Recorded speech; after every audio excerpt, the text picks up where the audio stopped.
So in this video, I'm just going to describe some of the ideas going on in the most recent film called Prey that was released.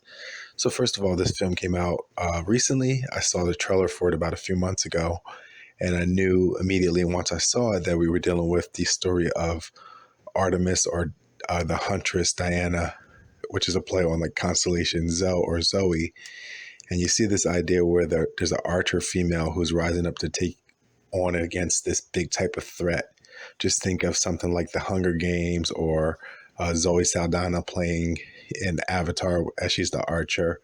And a lot of Zoe Saldana films are similar or based on this concept, like Colombiana, the little weak girl rose up to take out the people that was hunting or that killed her parents, so to speak.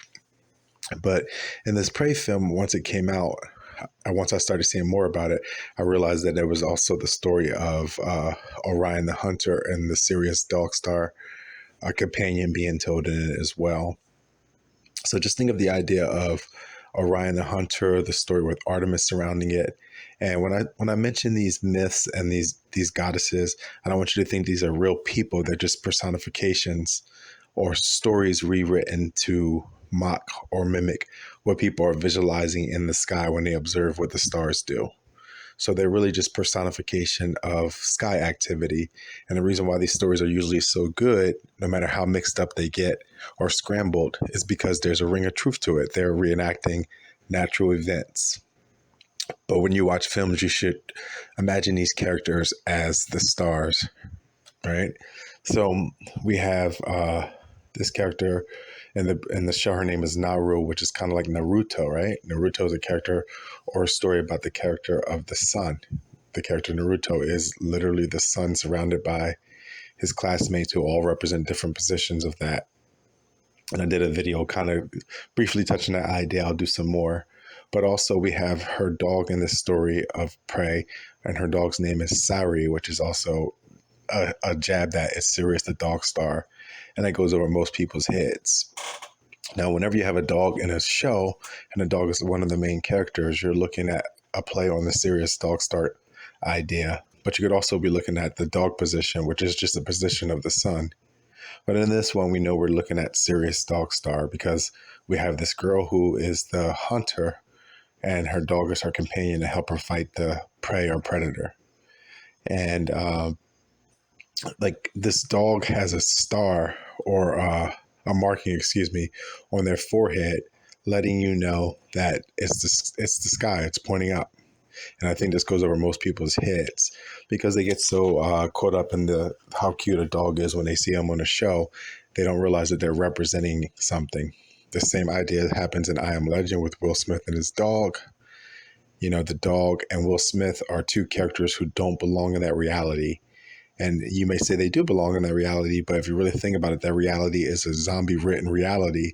They're out of place. So you have the traveler and his dog, or Sirius Dog Star. And you see this kind of combination in a lot of shows where you have a rabbit-type character and a dog is accompanying them. Like you have Sonic and Tails, which is the dog. You have Dorothy and Toto, you know, and the director said he was influenced by Mad Max when he made this. And that's all he's saying is that's another Sirius Dog Star story. Just think about the concept of Mad Max, right? And imagine if he is a character who's a rabbit. A lot of times rabbits are easy to identify because they have the last and first name both have the same first initial, like a Peter Parker or a Miles Morales or Mario, Roger Rabbit. And usually these characters, or even like a Mickey Mouse, will have a dog next to him like Goofy, right? But in this, in the Mad Max, you have Mad Max and then his dog. But then Mad Max is a character who appears in a bunch of post-apocalyptic worlds or versions of a world in different shows that he's in or the different movies. And that's the same idea. It's like, even though it's kind of the same story, it's a different story, you know, same kind of setting. And he's just a traveler that goes to those different settings, and he has a dog, and his name even hints at a dog. But here's a couple pictures of how the constellation or the story is played out in the sky. You have Sirius Major and Sirius Minor, and then you have Orion. And what's interesting about this film, this is the first Predator film where we see the Predator actually having a shield. And just think, if the Predator ever needed a shield, it wouldn't be in the past, it would be in the future when he's fighting against the military and people with, like, high powered assault weapons. But he has it in a time when people are using arrows, right? And it's not because the movie is really based on actual technology, but more so that these characters are personifying or retelling stories of the sky. So you see Orion with the shield. He also has like club-like tool, and we see this kind of play with the Predator in this film. And then here's a picture of Sirius Dog Star, what influences or is an influence to this story. Now consider that this creature, this Predator, was redesigned for this film. And, just a side note, all the Predators in every movie, there's kind of like a different variation of it. And we're presented like, oh, it's normal for them to have different races and for them to be evolving. But consider this, that the different films represent different positions of the sun or different stories of the sun. So the Predator changes based off of that story. And we see the same idea with the Alien series. Sometimes it's referred to as a serpent, which is a snake, which is also a zodiac sign, right? Then sometimes it's referred to as a dragon, even a scorpion. There's even one movie when it becomes a dog. And the DVD portion of that film has it also as a, they were going back and forth, and it was actually supposed to be a bull or a cow, which is also another position of the sun. And then Predator 2, for example, most people don't get that it's a retelling or like inspired by the story of the Monkey King. This is why you have the Predator with the staff, and it's a battle to be the king of the city. Everyone that he's versus is the king of something, like the king of the police. You also have King Willie, and then Danny Glover is specifically casted in that film just to play on the subconscious of those who are aware of the retelling of these stories. And that same idea is even in the most recent Star Wars trilogy, where you have Rey, the Monkey King, and then Finn is paired with her to reinforce that idea.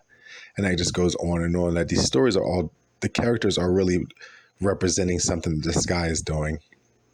And to drive home that Monkey King idea, because for the person who might take it the wrong way, they might be thinking that it sounds racist. But just look at the surrounding cast of Predator 2 and their outfits, and then the surrounding cast of the Star Wars trilogy or the last series and their outfits, and then the characters of Journey to the West, and you'll see that, oh, it's really, these are just all retelling the same story about the sky. But this creature from this movie, Prey, is a play on the idea of the Wendigo, which is a folklore, right? And then the Wendigo, you have the word dingo in it, which is dog, right?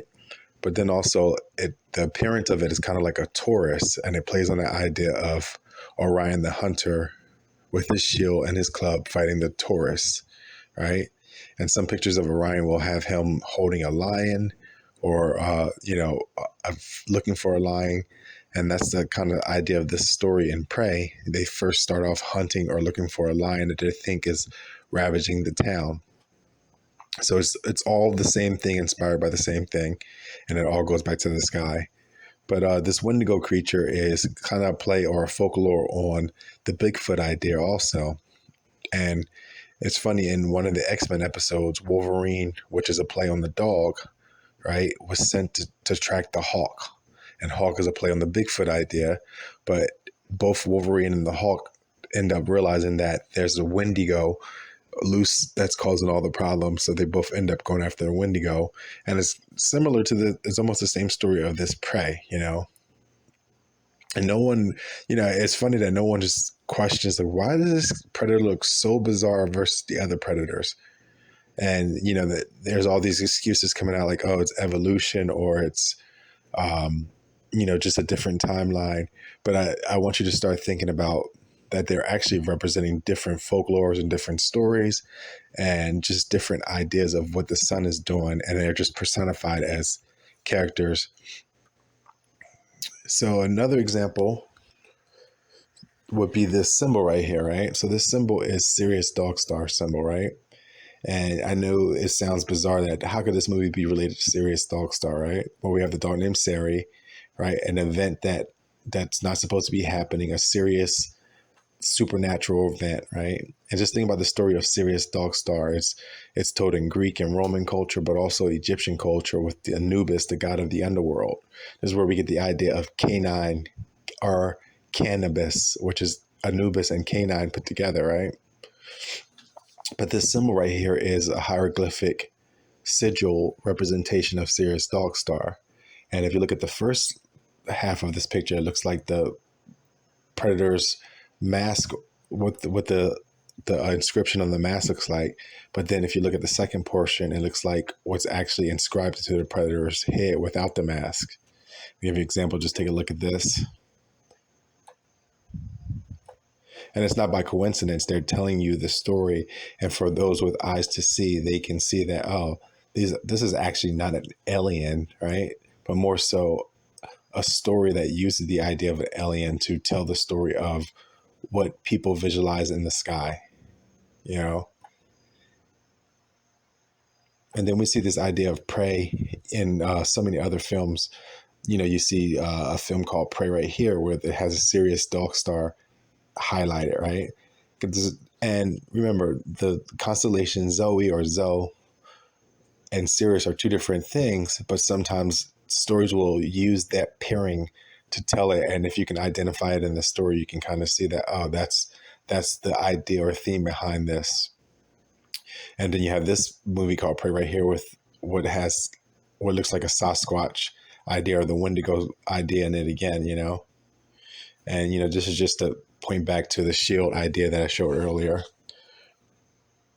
But in this film called, in this X-Men series, right, there's an archer named Danielle Moonstar, which is a play on moon and star, which is an eclipse, is where we get the word monster from. It's like you can tell, well, just consider all stories are retelling or are called stories. This is why bedtime stories are read at night, right?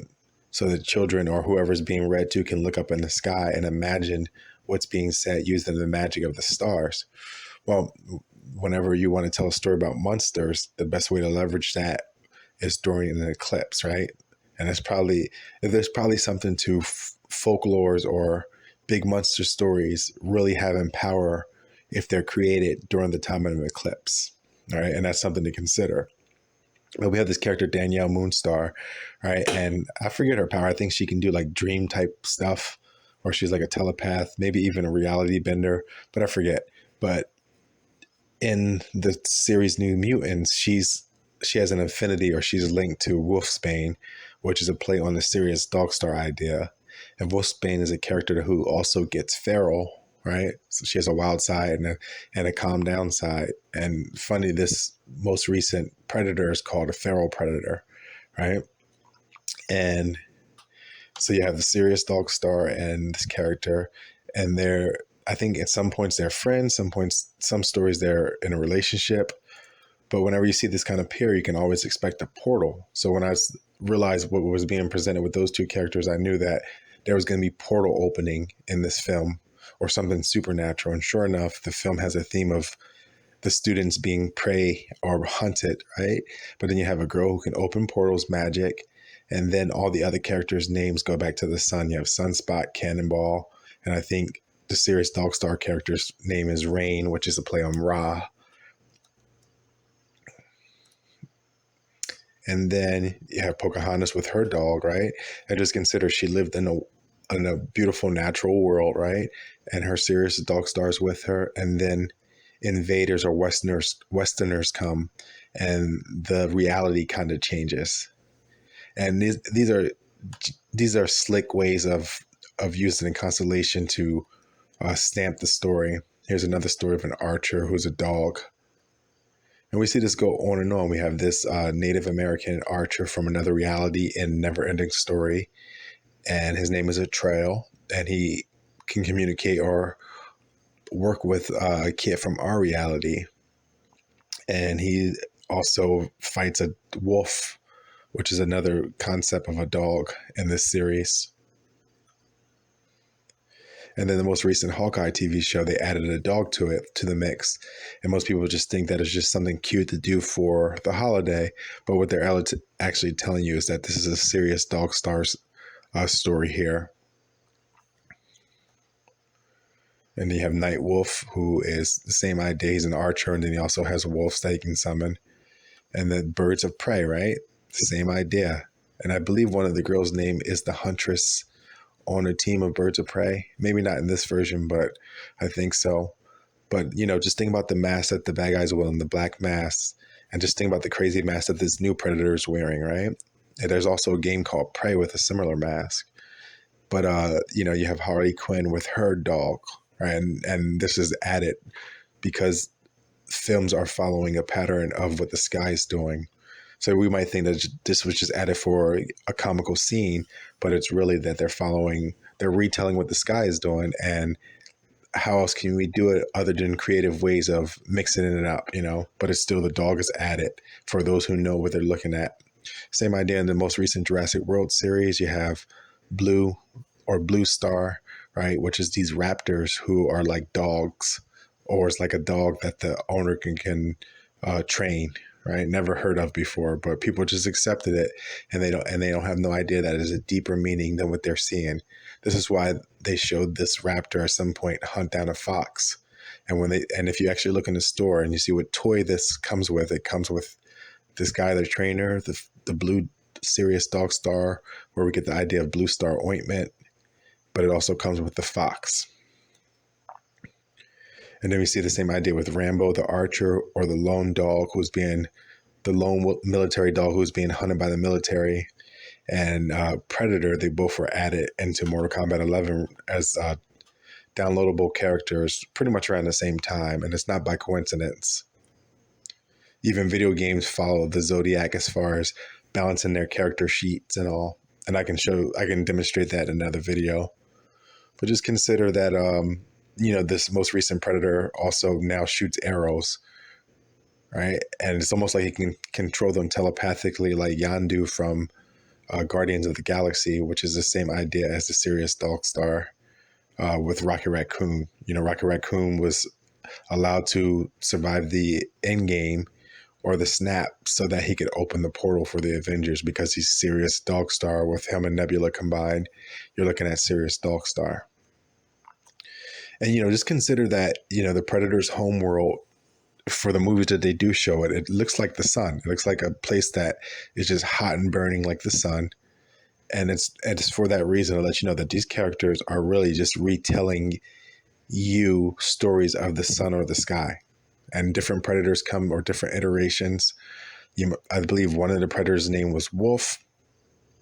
Predator 2 was about the Monkey King. And it goes on and on. Same thing with the aliens.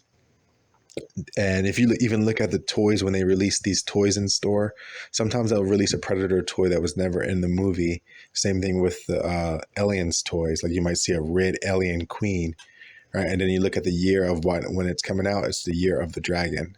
So they had to give it a dragon theme, and they do this over and over. You might see like a bull alien toy in the store release, and it's like, this was never in the movie.